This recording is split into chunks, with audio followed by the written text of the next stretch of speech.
नमस्कार साथियों, स्वागत है आपका आज के नए सेशन में। तो दोस्तों आज हम नया टॉपिक पढ़ने वाले हैं नगर पालिकाओं के बारे में। पहले हमने पढ़ा था नगर पंचायतों के बारे में। तो नगर पंचायत नहीं, पंचायतों के बारे में, ग्राम पंचायतों के बारे में। तो बहुत इंपॉर्टेंट टॉपिक है और वहाँ से जो एग्जाम ओरिएंटेड जो भी क्वेश्चन वहाँ से बनते हैं तो उनको जाके देख लेना। पिछला वीडियो हम लोग अपलोड कर चुके हैं पहले से ही। तो आज हम पढ़ते हैं नगर पालिकाओं के बारे में। तो नगर पालिकाओं का गठन क्यों किया जाता है, किस लिए किया जाता है, क्या इसकी ऐतिहासिक पृष्ठभूमि रही, और नगर पालिका जो परिषद होता है उसमें कितने निकाय आते हैं और कौन सा निकाय किस मंत्रालय के अंतर्गत आता है, तो उसके बारे में आज हम पढ़ने वाले हैं। और ये सारी चीज़ें एग्जाम में बहुत पूछी जाती है। चलो जल्दी खत्म करते हैं इसको। तो भारत में कितने प्रकार के स्थानीय स्वशासन है? तो कल मैंने पिछले सेशन में मैंने बताया था स्थानीय स्वशासन क्या है कि लोकल में लोगों को क्या देना, स्वशासन देना, जिसमें क्या है कि वो अपनी समस्याओं को लेकर कहीं दर दर भटकना ना पड़े, जिसकी वजह से क्या है उन्हें स्थानीय स्वशासन की व्यवस्था दी जाती है। तो भारत में कितने प्रकार का स्थानीय स्वशासन है? तो 8 प्रकार का। सबसे पहले देखते हैं कौन कौन से प्रकार हैं, एग्जाम में यहाँ से पूछते हैं। तो नगर पालिका परिषद होता है, फिर नगर पालिका होता है, उससे एक अधिसूचित क्षेत्र होता है, ठीक है, अधिसूचित क्षेत्र समिति होती है, एक होता है शहरी क्षेत्र समिति, एक होता है छावनी बोर्ड कैंटोनमेंट एरिया जो होता है, ठीक है, एक होता है शहरी क्षेत्र समिति, पत्तन न्यास मतलब पोर्ट वोर्ट के बारे में जो बंदरगाह वगैरह होते हैं, और एक होता है विशेष उद्देश्य के लिए गठित एजेंसी। तो 8 प्रकार के स्थानीय स्वशासन आपके आते हैं नगर पालिका वगैरह में। तो नगर पालिका परिषद में तो सबसे पहले अगला पॉइंट देखते हैं कि नगर पालिका जो है उसका जो गठन हुआ था उसको संवैधानिक दर्जा किसके तहत दिया गया था? तो 74वां संविधान संशोधन था। कब आया था? 1992 में इसको संवैधानिक दर्जा मिला। तो 74वें संविधान संशोधन द्वारा नगर पालिकाओं को क्या किया गया था? संवैधानिक दर्जा दिया गया था। नगरीय स्थानीय स्वशासन है ये कितने मंत्रालय के अंतर्गत आता है? जैसे कि मैंने बताया कि भारत में जो 8 प्रकार के स्थानीय स्वशासन है इसमें जो कितने मंत्रालय के अंतर्गत आते हैं? तो 3 मंत्रालय के अंतर्गत आते हैं। इसको ध्यान रखना, एग्जाम में पूछ देते हैं कि जो आपका स्थानीय स्वशासन है वो कितने मंत्रालय के अंतर्गत आता है? 3 मंत्रालय। एक है आपका नगर विकास मंत्रालय, दूसरा है रक्षा मंत्रालय, तीसरा है गृह मंत्रालय। नगर विकास मंत्रालय आपका हो गया, ठीक है, जैसे कि आपका नगर पालिका परिषद। रक्षा मंत्रालय जैसे कैंटोनमेंट एरिया होते हैं, जो कैंट एरिया होते हैं, ये आपके रक्षा मंत्रालय के अंतर्गत आते हैं। गृह मंत्रालय के अंतर्गत आपका पत्तन न्यास वगैरह हो गया, पोर्ट वोर्ट वगैरह हो गए, ये सब किसके अंतर्गत आते हैं? गृह मंत्रालय। तो यहाँ से एग्जाम में बहुत सारे क्वेश्चन बनते हैं, कितने मंत्रालय के अंतर्गत आता है स्थानीय स्वशासन? तो 3 मंत्रालय।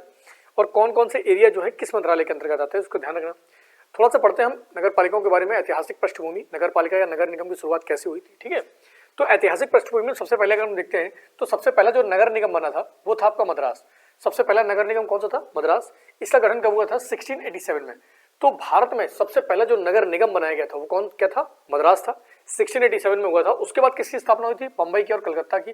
कलकत्ता और बम्बई और कलकत्ता आपके नगर निगम बने थे 1726 में। अब इसके पीछे की कहानी समझते हैं कि इसकी शुरुआत कैसे हुई थी।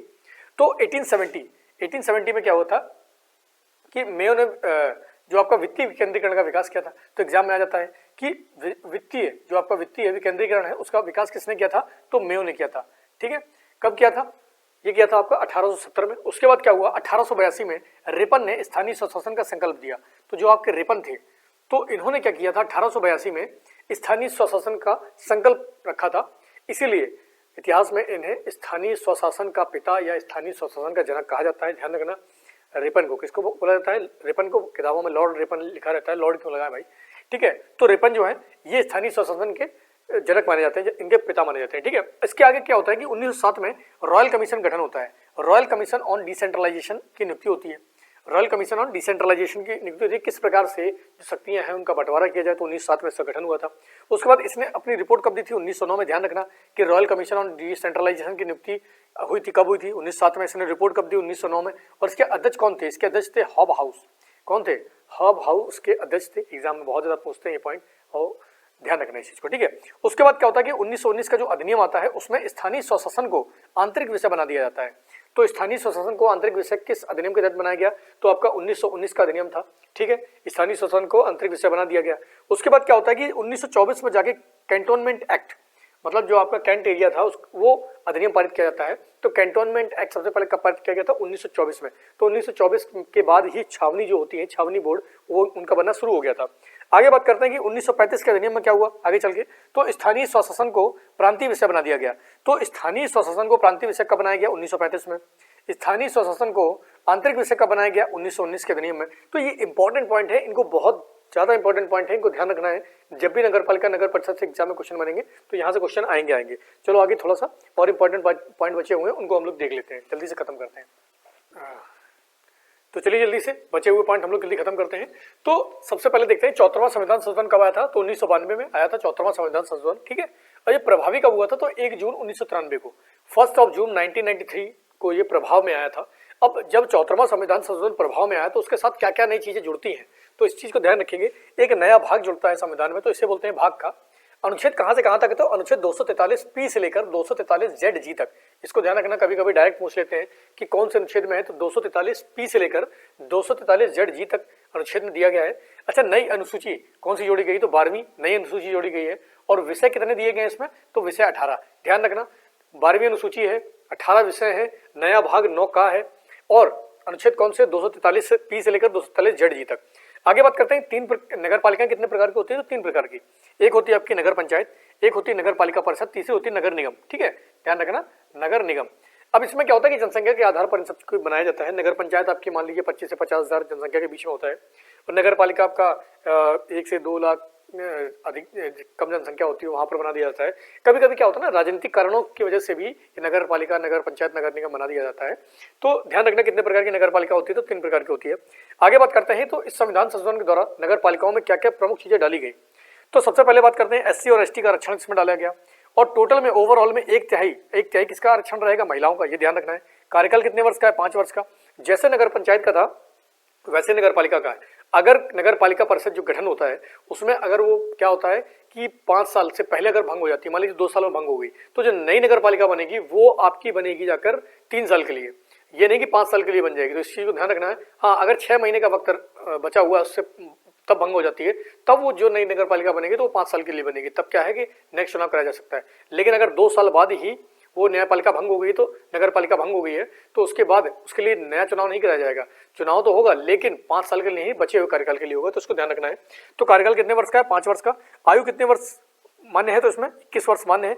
अब इसमें एक चीज और ऐड कर लेना, नया जोड़ा गया है कि छावनी बोर्ड अधिनियम 2006 में जो पारित हुआ था, उसने 1924 का जो छावनी बोर्ड अधिनियम था उसको निरस्त कर दिया।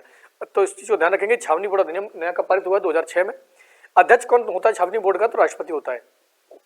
छावनी बोर्ड का अध्यक्ष कौन होता है, तो राष्ट्रपति होता है। आगे हम बात करते हैं इससे संबंधित कुछ जो आर्टिकल्स है उसको देख लेते हैं। अनुच्छेद 243 पी क्या कहता है, परिभाषा के बारे में बताता है। क्यों किसके बारे में बताता है कि नगर पालिका गठन कैसे होता है। संरचना के बारे में आर बताता है, और 243 एस बताता है आपका वार्ड समितियों के बारे में। क्योंकि आप नगर पालिकाओं में आप देखेंगे वहां पर क्या होता है कि वार्ड बने होते हैं, वार्ड नंबर ये, वार्ड नंबर वो, वार्ड नंबर, तो वार्डों के हिसाब से बटे होते हैं। क्योंकि वार्ड समिति बनती है, वार्ड समिति में वार्ड मेंबर होते हैं, तो वार्ड मेंबर के साथ मिलकर ही जो नगर पालिका जैसे है, तो नगर पालिका का जो चेयरमैन बनेगा वो जो नगर पालिका के विकास में योगदान देता है, किसकी मदद से, वार्ड मेंबरों की मदद से, ठीक है। अब टी में क्या है, सीटों का आरक्षण एससी एसटी और महिलाओं के लिए। यू में क्या है, कार्यकाल 5 वर्ष का, आपका कार्यकाल पता है। योग्यताएं क्या है, अगर वो सही से चुनाव मतलब इसमें क्या है कि अयोग्यताओं में मतलब क्या है कि अगर कोई संवैधानिक कार्य करे या कुछ भी करे तो अयोग्यता में आ जाता है। शक्तियां कितनी है नगर पालिकाओं के बारे में, नगर पालिका की शक्तियां क्या होती हैं, तो उसके बारे में दिया गया है। कर कहां से ले सकता है, चुंगी कर वगैरह लगा सकते हैं, मेला कर लगा सकते हैं, तो ये एक्स में दिया गया है। वाई में आपका वित्त आयोग है कि वित्त आयोग नगर पालिकाओं के लिए भी 5 वर्ष के लिए वित्त आयोग गठन किया जाता है, इसको ध्यान रखेंगे। लेखा अंकेक्षण कब आता है, जेड में आता है। और जेड ए में क्या है, नगर पालिकाओं के चुनाव के बारे में बताया गया है। जेड बी में क्या है, यूटी में जो केंद्र शासित प्रदेश है वहां पर नगर पालिकाएं हैं, वहां पर किस तरीके से लागू करा सकते हैं, ठीक है।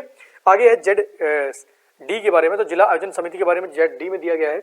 आगे है जेड ई के बारे में, तो इसमें दिया गया महानगरीय आयोजन समिति के बारे में दिया गया है, तो इसको भी हम ध्यान रखेंगे, ठीक है।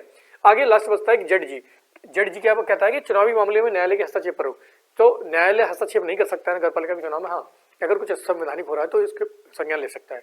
तो ये बहुत इंपॉर्टेंट पॉइंट थे, इनको ध्यान रखेंगे। इससे पहले जो इंपॉर्टेंट हमने पॉइंट पढ़ लिया ऐतिहासिक पृष्ठभूमि, तो यहाँ से क्वेश्चन बहुत सारे बनते हैं, बहुत सारे अधिकतर एग्जाम में आए हुए हैं। तो मेन पूरा निचोड़ के मैंने आपको बता दिया है, ज़्यादा भटकने की जरूरत नहीं है। और ये पंचायतें हो गए, नगर पालिका हो गई, ये तो बहुत मोस्ट इंपॉर्टेंट टॉपिक है, यहाँ से एग्जाम में हमेशा क्वेश्चन पूछे जाते हैं। तो इनको पढ़ो, लगातार वीडियो देखो, लगातार रिवीजन करो, मेहनत करते रहो, ठीक है। मेहनत से पीछे नहीं होना है, और लगातार पढ़ाई करो, लगातार रिवीजन करो। तो आज के लिए इतना ही बहुत है। जय हिंद।